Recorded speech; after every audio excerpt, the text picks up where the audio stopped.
Welcome everybody to another episode of Meet Me in Napa. How are you doing today? I'm your host, Jeremy Jackson. I'm so glad that you're here to join me again. I have a special guest here today. He's the only guy I've ever met that can talk more than my wife, okay?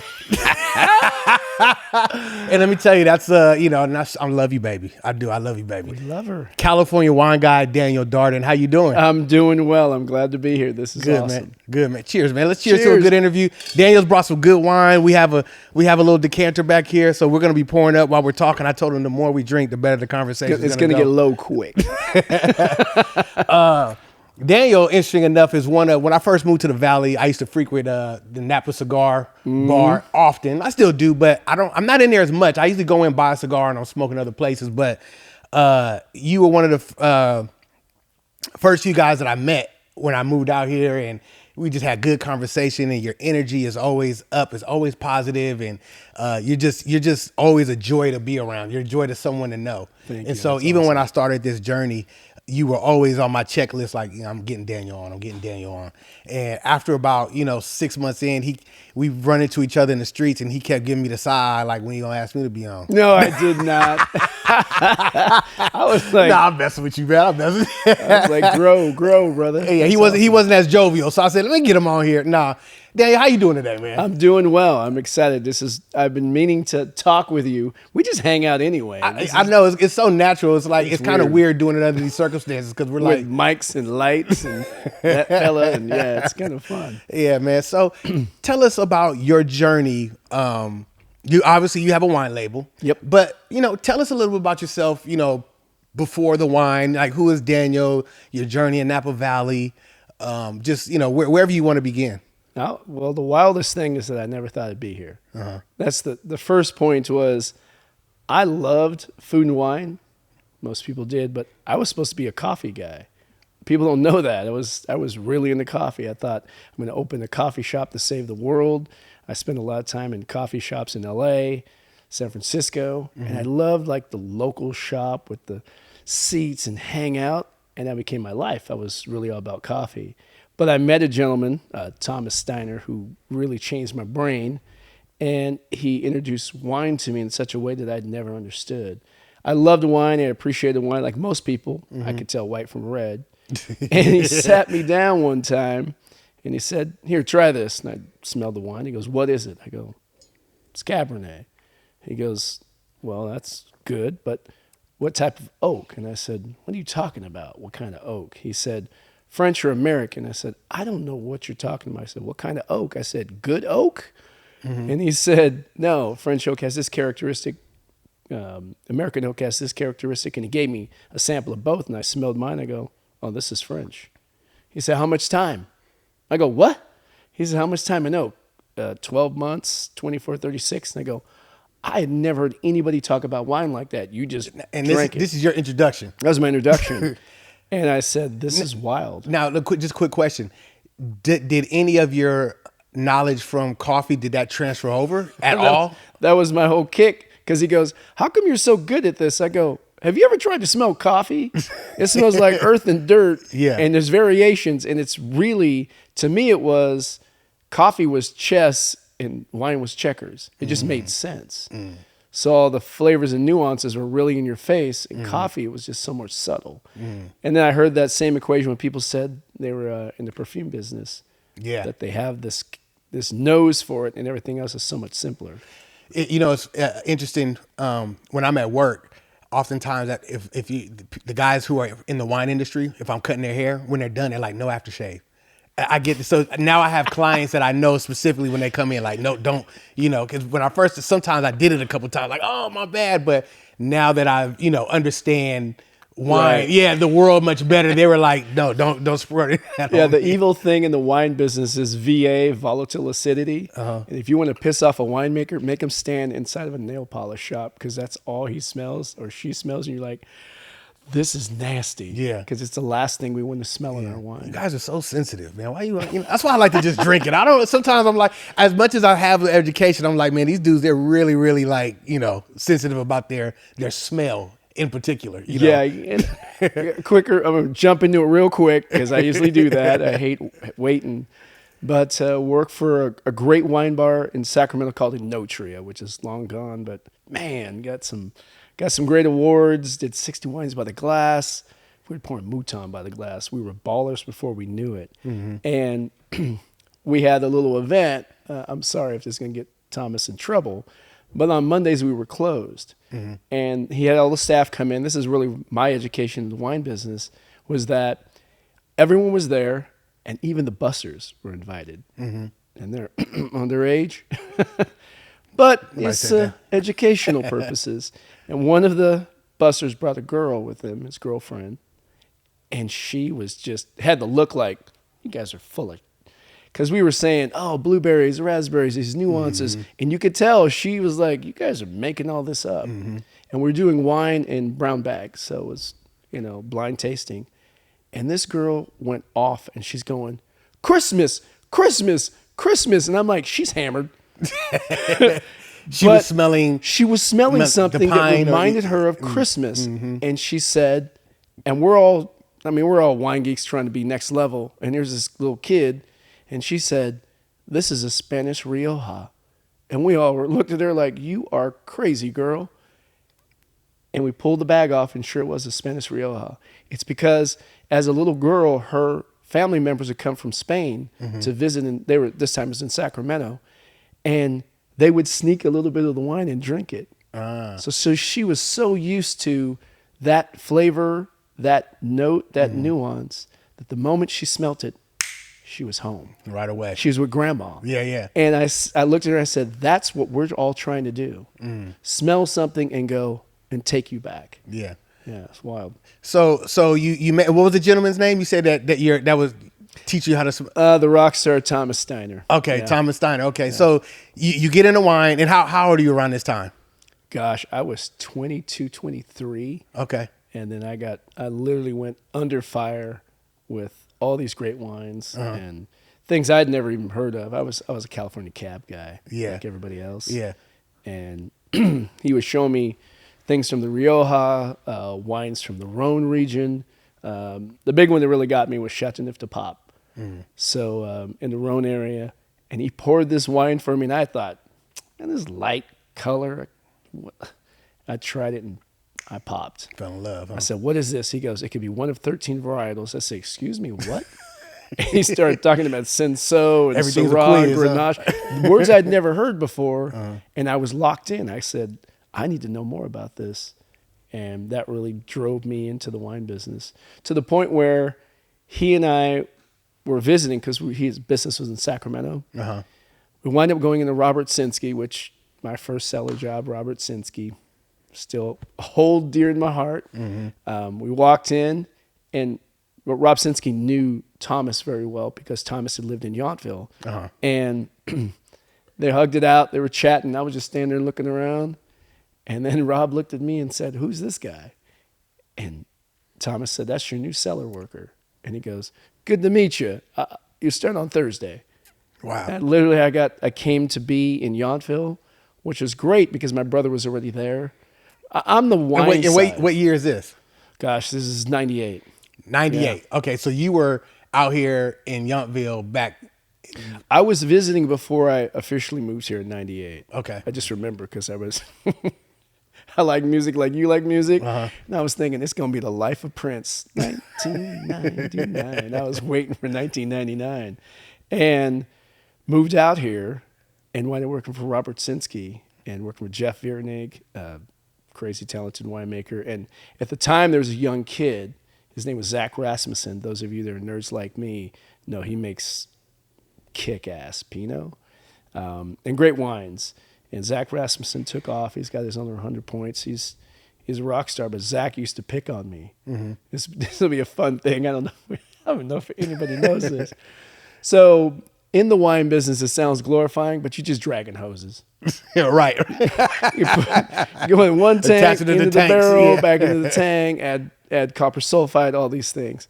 So when you're going from the tank into the cellar and you're going to pump back into the barrels, simple process, but you always have to double check. Make sure everything's locked, because the moment something is open, like a C-clamp, wine is everywhere. It's the biggest fear you're ever going to have. So Zach Rasmussen, oh God, I can hear it now. He's in the cellar going, Dee Darden, Dee. And Dan Darden, Dee Darden. And he would walk in and goes, did you check your hoses? I go, yeah, I checked my hose. He goes, as soon as I turn that Waukesha on, that wine is coming, right? Mm-hmm. You better be ready. Mm-hmm. Walk your line again. I go, what? So I walk the line through the cellar, and there's a C-clamp wide open. And I'm like, oh, my God. Now, did he know it, or was he just making sure you check it again? That's the closer. Because he did it again one time, and he said, did you walk your line? Uh-huh. And I said, yeah. And I walked, and there it was. Clamp was wide open. And the third time I said, stop messing with my C-clamps. And he goes, you're never going to have that problem because you're going to think about that constantly. Little weird things like that. I think about that constantly. Mm-hmm. Yeah, that was like some Danielson wax on, wax off. Some mastermind training. Right. Yeah, man, he Miyagi'd me. Yeah, Mr. Miyagi. Yeah, got me big time. Yeah, but get a lot of memories, and worked for Markham, the production side. But as most people already know, I talk too much. And who said that? The comment was, hey, Dan, you should sell wine. I said, why? Because you talk about it more than you make it. And so I wind up working in Marin County for, Sam and Spencer, S Squared Wines. What a great book. Some of the best wines. So I sold in Marin County and loved it. Every time I walked in, it was meeting a friend, not hard sell. Never hard sell. Great wine doesn't need you talking about it. I usually pour the wine and go, hey, how are the kids? Yeah. You got that new car? And they're just tasting the wine going, this is great. I go, great. You want the cases? Great. Yeah. So how are the kids? Yeah. And it was just, there's a relationship, just like you and I. You and I would sit with our ladies and usually have a great conversation. It took us everywhere. Yeah. So what was your experience like, late 90s, early 2000s in Napa Valley, just, as a young guy, you're a black guy, you're out here, right? You're learning the ropes and you're around some Mr. Miyagi's, but you probably didn't know, right? That's one of the things I do love about being out here. Cause sometimes you're around someone and then somebody later on be like, there's I'm not gonna say his name, but there's a gentleman I hang out with often, and there'll be times when people will come and say, hey, you know who that is, right? And I'm like, yeah, that's so-and-so. And they're like, no, but you know who that is, right? And then you start to slowly know different people and the functions in which they operate and the levels of the functions in which they operate. And you're just like, then after you really get acclimated, you're like, oh shit, I was like hanging with, Yeah, it's cool when a true baller or top winemaker on the planet is your friend. It goes from like fanboy to, hey, let's hang out. Yeah. Let's talk. Mine was, my brother was here before. He moved probably 95, 96. And he was running, as I said, my brother was a restaurateur. Okay. So he ran Piatti's, the original Piatti's in Yountville, Bottega, Bistro Gentil, Angel. He was the restaurant guy. He loved that business, and he's a big personality like me, even bigger, some will say. But he made everybody feel comfortable. So for me, I came into Yountville, and I was James's brother. I was like, or the confused one, like, aren't you the? I'm like, nope. So this would be a good story about somebody in a high position, and they were mistaking me for my brother, right? So my joke is, in Yountville, you meet everybody twice. Definitely at the post office or in the grocery store, which is a great shop, and then anywhere on town. So a guy would come up and he would tap me on the shoulder, and I knew who the hell he was. I was like, I know who you are. Yeah. And he was like, hey, James. And I'm like, I'm not James. I'm Daniel, James's brother. And my brother would be someone silly, like just make a joke like, I'm Linda, and just mess with somebody. And the guy looked at me and he was confused. And then the second time he saw me at post office, he was like, hey, James. And I go, hey, can I give you, and he was like backpedaling. Can he give you some advice? He goes, what's that? Just say Darden, because you're going to be right. Right. And then one day I'm sitting out front of the house in Yountville, smoking a cigar, and the guy was riding on this bike, and he looked over and he went, hey, Dan. And I said, Thomas Keller knows my name. It was Thomas. Yeah. Like, Thomas would walk around town like, and I was just a fanboy.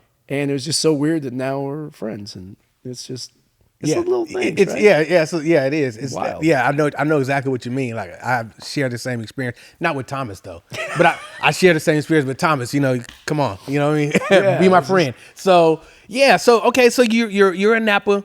Your brother was here before, as you explained, and he kind of laid a little foundation for you. So by the time you came, He did. you know, you were just his brother, but you had to make a name for yourself eventually, correct? Yeah, because James was so everyone knew him from the restaurants. Uh-huh. I mean, all the best restaurants, everyone knew him, and I was busy in the cellar. But what transitioned real quick was there's no money in the cellar, right? This even for selling. I went and working for Charles Schwab. Okay. So I was a Schwab here in Napa. Great experience. I actually worked for Bank of America in private banking. It allowed me to afford to live in this town, even back then. I mean, it was so expensive. But Charles Schwab, loved the experience. I love finance. I love money. I love all aspects. But everything snapped for me because I was in the cellar. I was selling wine. I started working for Charles Schwab. And September 11th happened.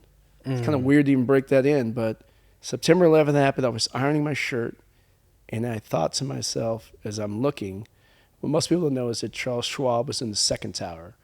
And they had a situation where that had happened before. Most people know that. But they evacuated, and those people for Schwab were actually on the street walking away as the first tower was coming down. Was actually hit, and then the second their tower was hit, and then they were already out. And I thought to myself, man, that'd be a messed up situation for me to be in. And I said, what do I want to do in life? What do I really want to do? If someone had to go down and say, Dan did this, and I talked about wine too much, and I said, I want to be in the wine business. And that was a commitment to myself to say, let's go 100%, 1,000%, don't stop. And yeah.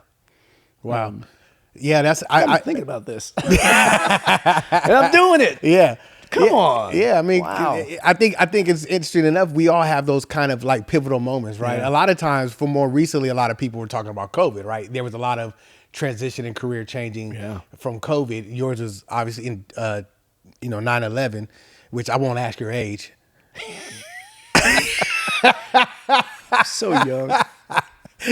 But no. Well, you never ask a beautiful lady her age, right? So, See what he did I'm only doing this because it's my friend. You know? Yeah, he grinded on me right now. I can't do all the fake interview stuff. Like I talk crap to you all the time. Yes, he does. So you make the transition, the change. You're like, I want to get into wine. What led you to your label? Like, what was the process? Who were the influencers? Who were people that you work with that helped you along the way to get to doing your own label? The real reason, a TV show pissed me off. Okay. So, those of you that remember me and my brother at a younger age when I had hair, Get a little bit more, man. we were on a reality TV show. Which you were on a reality show? Was it on MTV or something? No, most people don't even know about it.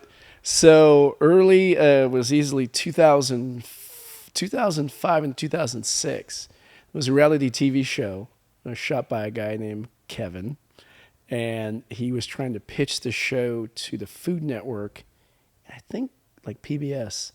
The story goes they picked 12 contestants throughout the nation, and they all competed against each other to create their own wine brand, which is great because everybody has a wine brand.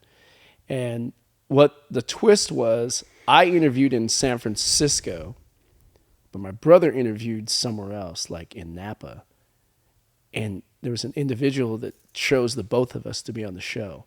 I didn't know he was on the show until we were going to the vineyard in Livermore area. And my brother ends up in the room, and I go, this is wild. So we were two contestants on the reality TV show against each other for winemaking. I get booted off quickly. James went all the way to the end, and I swore to myself that I would have my wine brand before that show aired. So there's a brand called Rival, which I truly loved. In 2007, made a Paso Robles Syrah. It was pretty damn good. And that brand came out before the show actually aired. and that was my real big push. But I leaned on some really cool people. You know, when you call in your chips. Yeah, I'm a nice guy. I do things for you. I wash your car for you. I do whatever needs to get done. But I never took it upon myself to ask. Mm-hmm. If you don't ask, you don't receive. Mm-hmm. And I wind up talking to a guy, and he was running a great company, Wimbledon Wines. We'll talk about that guy in a second. But what wine is it? Wimbledon Wine Company was his name of his Okay. company. Okay. And he gave me a good push to create my brand called Rival. And then Paul Clifton was the winemaker, assisted with that. And we created Rival in 2007. It was crazy. Mm. And that was my real push. Suddenly I was selling myself. Were you getting your grapes from different places? Were you getting it from one? Like, how was that working for you? As the joke goes, I can't afford Napa grapes. So the fruit was coming from Paso Robles. Okay. Which is actually really cool because it was West Side, Paso. And nerds like me, there's Eastern Side, Western Side, more voluptuous fruit. Not as much tannic, but really fruity. Mm-hmm. And Santa Lucia, so it was a Syrah with a little bit of cab added to it. It's allowed me to afford to produce it, and I sold it in Napa. And I think it was kind of funny because everyone just assumed he's making a cab. Yeah. Nope, I'm making Syrah. And I got a lot of cool doors open to me. Barry was the wine buyer for a really hot spot we all know called Rutherford Grill. Mm-hmm. And Barry put my wine, I love that place, by the glass. I was like touched. And I recall that my wine was by the glass, and my brother was working at Bottega at the time. And a winery owner, which I won't say his name because he's a badass. He tried the wine. He said, who made this? And they said, the Darden brothers, James and Dan, they produced this wine. And he said, the Dardens in Yountville?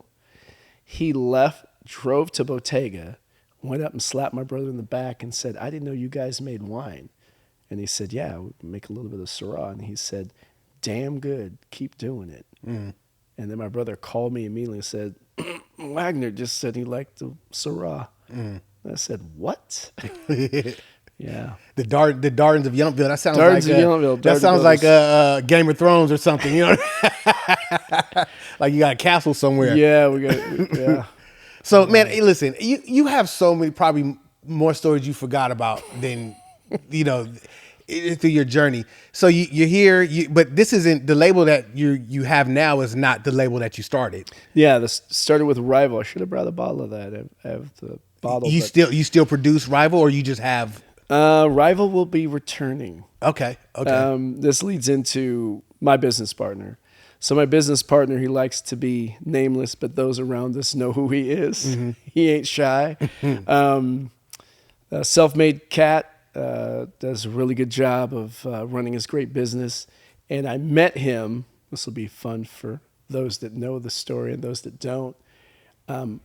He likes cars. Mm-hmm. Very, very nice cars. I'm a BMW guy. Was managing a wine bar in Sacramento, and he pulled his car up, and I looked at the car, and I thought, BMW doesn't make that color. I thought maybe he wrapped it. Mm-hmm. And he got out, he opened the door, gave me the brother nod, went to the cleaners next door. When he came out, I said, hey, what color's your car? And we're a good distance away, good 20 feet. And he looked at me and goes, I don't know.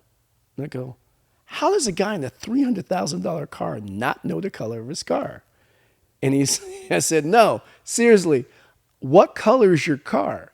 And he said, I don't know. And I said something unpleasant. Yeah. And he looked at me, and he came in, and he goes, who the hell are you? I said, I'm the guy asking what color your car is. You're the guy who don't know. And he looked up, and he said, this is the tasting room? I said, yep. And he said, give me a Cabernet. I said, you want the best? And I said, yep. Gave him the best. He and I sat down, and we had a great friendship over wine. Yeah. And it started with the little moment, which lets me roll into this. So California Wine Guy is a brand created from the conceptual idea of him and I.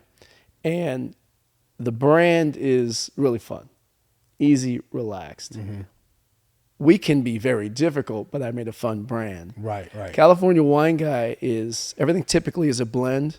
The rosé is 50-50 Pinot, Grenache Blanc.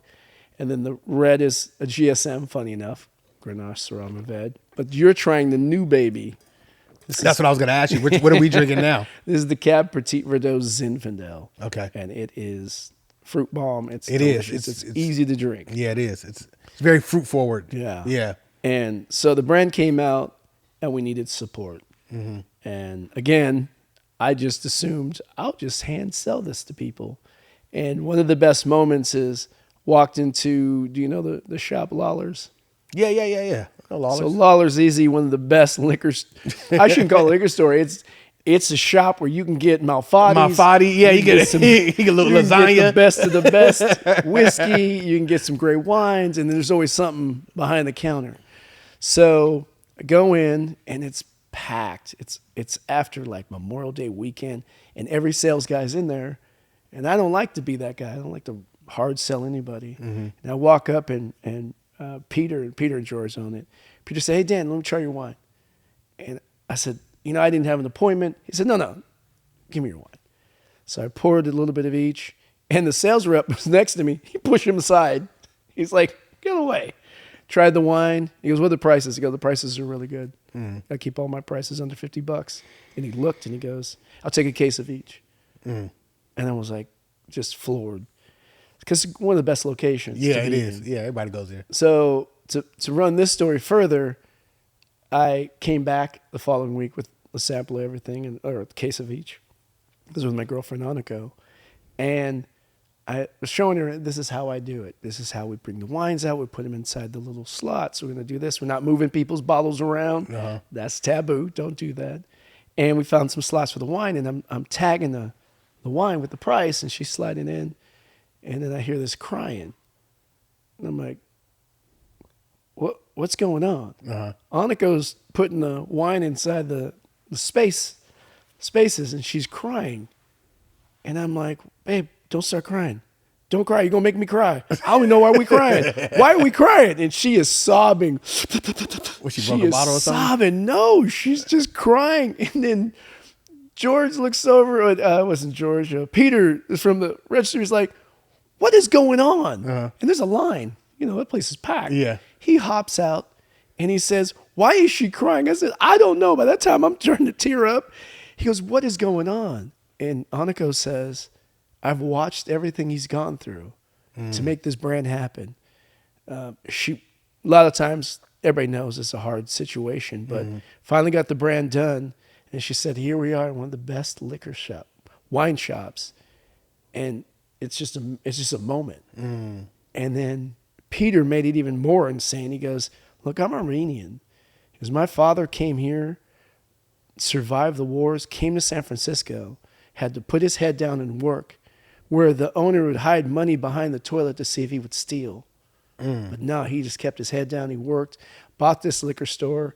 We run it. They went to school across the street." He said, "We now have it, and we grind." He goes, "You're a young woman from Hungary. We got a black guy making wine in Napa Valley." And I go, "Did we just have a TED Talk?" Because everybody at the register is like, "Can I buy this vodka?" So that was our UN moment at Lawler's. Yeah. I want to ask you this. I don't want to skip past it, because I oftentimes talk about my experience here in the Valley. But I have to be honest that there are so many people, right, who were here, who laid the foundation. Yeah. Before me, there's Ryan, there's so many different names. I just great people. And there's great people, right? And so just give me a couple of stories that just are near and dear to your heart that you just want to express about some of the early days. Well, I want two. Well, I want two. One about that, but the other question is, everybody thinks Napa is all pinkies up, but we know that there's some. Now, without giving away names or anybody going to jail, just give us some of those old school back in the day stories that you've been through. I think the biggest element is that most people think I'm visiting. Yeah. You're like, "Oh, you're from Vallejo?" Yeah, I'm like, "No, I live in Yountville." They're like, how do you live in Yountville? Because it's a bougie place now. Back then, it's still a scene. But I think my brother I lucked out because everybody knew my brother. Yeah. He was a very popular person in the Valley. It's wild that he left. He's now in Walla Walla, but he's doing the same thing there, making an impact. Think about no brothers in Walla Walla.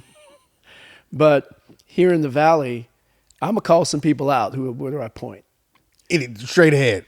I'm going to call some people out. So Mac McDonald, Vision Sellers, when I was coming up making Rival, I idolized that guy because he was there before I even knew there was a there. He was out of Sonoma making his own wines, vineyard first, and then started making his own wines and Vision Cellars. That's somebody we should have on this show. He tells it like it is. Remember him? He's the one with the African label you were telling me about. Yeah, he's an African label on it. I mean, you ever saw the old school label? You're like, that is about as African as you can get. You got a little African mask on it. But I joined the African American Vintners Association when we were young, back when Rival first started. And I remember him talking to Black Coyote, Bob Bates, who passed away. And they were going on and on about their wines. And Bob Bates was talking about how he got in the wine and he drank this high-end Burgundy and all this stuff. And old man Max like, I don't know about you, but my wine goes good with possum.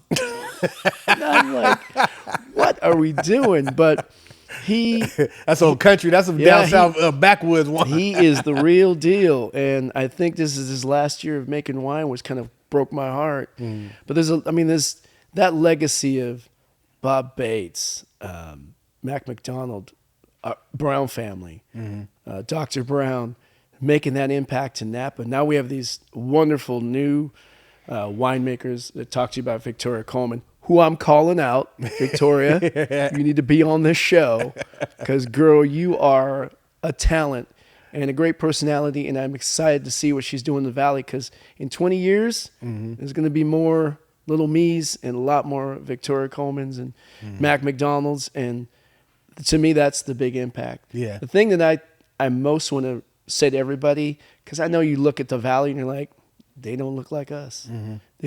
They treat us a little differently. No, they just want you to know about the wine. Don't be intimidated, because I was intimidated to make my first wine. I had never heard of anybody selling my style wine in Napa. I mean, I should be selling malt liquor. It's a derogatory way of saying it. But I believed in what I was doing, and I'm excited to celebrate this brand. Yeah. And it's great when I see Vin Noir. You had her on the show. Yeah, Leilani. Leilani, she made a comment. She said, she was so particular about what she carried that they had to be this or that. I said, no, she covered BIPOP. Everyone was inclusive. And yeah, that's one of the wildest tasting rooms you can go into. It is. I'm in there probably once a week sometimes. Yeah. And I mean, we both have the same love for, and everybody recalls Be Bubbly. Yeah. Be Bubbly, when I was carried at Be Bubbly, you got to think of this is a champagne house. Special in champagne, top tier stuff, fun stuff you can drink and enjoy. I was selling red wine in a champagne house. That's obscure. Yeah. That's me selling ice cream in a Mexican restaurant. I'm like, I got chocolate ice cream. You're like, wait, what? And I recall there was an event, many events that we used to hang out. Yeah. Music's playing, and everyone's having a good time, and everyone's drinking bubbles. And a young black girl was walking by me, and she had a glass. And I knew it was mine. I could tell by the color. And I said, what are you drinking? She said, I don't know. The lady over there told me to pick this up. Yeah. She said, I don't drink sparkling. So she said, you try this red wine. So I'm trying the red wine. I said, what do you think? And she said, I don't know. I tried it. It's good. And I just stopped. And then she walked away, and I said, proudest, honest moment I ever heard. Yep. She's like, it's good. Yeah. I think for us, and I'll give some accolades now. I'm going to twist it on you. All right, go ahead. All right. You saw JJ as an inspiration. That was you. Jeremy Jackson. Let's talk about what you're doing to the Valley. Let's talk about how most individuals, when there's something popping off, you're in the center of it. You, Ryan Williams, the crew are all there supporting each other. And I keep making a little joke about we should have a little black caucus and meet up. But we do. I think we should just take the time to understand we're all pushing everybody forward. Yeah. And you are possibly going to be the most successful podcaster. Oh no, I will be. To rock. There you go. I will be. To rock it. We will be. Yeah. and anyone that has any association with you, support Jeremy. Thank you. 1,000%. You do an event, I'm there. 1,000%. Yeah. I mean, he showed up at our launch thing last year, you know. Yeah. It was even with that, it was amazing for me to, when I had the launch party, the people that showed up, you know, and there's sometimes you have people who you think would show up. And then there's folks, I mean, I knew you were going to show up. So I wasn't like, it was like, Daniel's going to show up. Because you don't miss a party. But wow. I don't think you like me as much as. That's not even the case. I don't think you like me as much as you don't like to miss a party. No, I'm just kidding. No, your girl had the food, though. Yeah, she did. She had the table laid out. But yeah, no, the support that I got, the people that showed up, it lends credibility to what you're doing and who, you know, well, who is this person? Who is this guy, right? And so I just thank you. You know, thank you for the words, for the kind words. Yeah, and I wasn't trying to be prideful when I said I will be. I'm saying it because I know the mission that's been put on my life, and I'm walking in it. Yeah. And so there's, you know, only death can stop it. You know, and as long as I'm here, I'm gonna do it. You keep grinding. And everything that the people who have partnered with me in this journey. These aren't 20-year friendships, and these are people who are like, we all bought into a vision, and we're like, okay, let's do it, you know. And so I'm excited, and I'm excited to tell these stories. I think that more than just a podcast and more than just numbers and metrics, you have to document the history. Yeah. And you always got to pay homage to those who were there before you. And so it's important to me to have you on and some of the other guys that I'm going to have on, who I've had on and who I will have on. You caught me.